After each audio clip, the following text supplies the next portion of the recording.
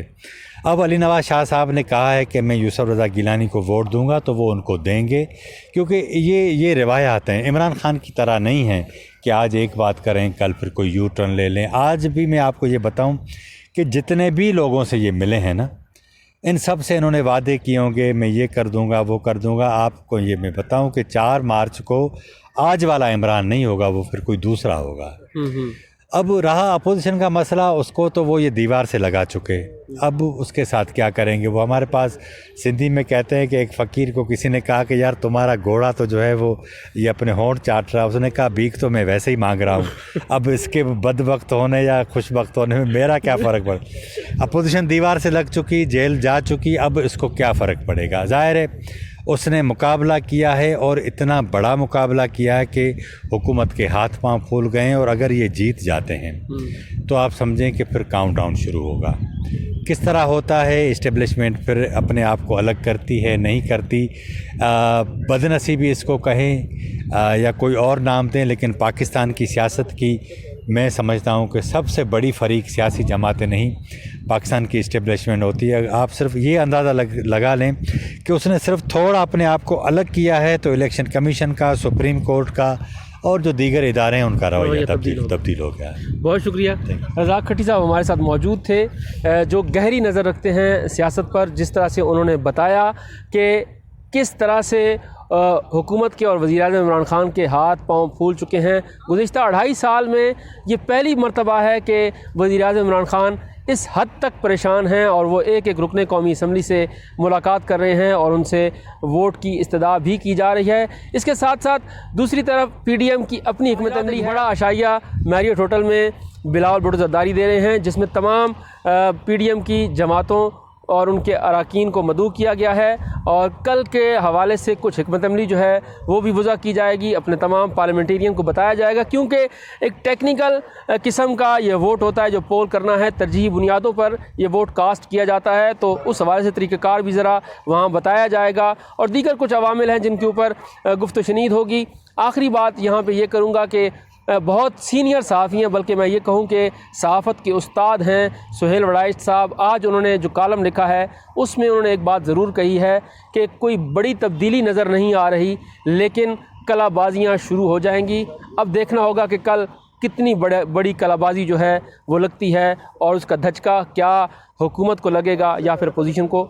کل کا دن فیصلے کا دن ہے۔ اس پروگرام کے ساتھ مجھے اجازت دیجیے اور اپنی رائے کا اظہار ضرور کیجیے۔ اگر آپ نے ہمارا چینل سبسکرائب نہیں کیا تو سبسکرائب کر کے مجھے شکریہ کا موقع ضرور فراہم کریں۔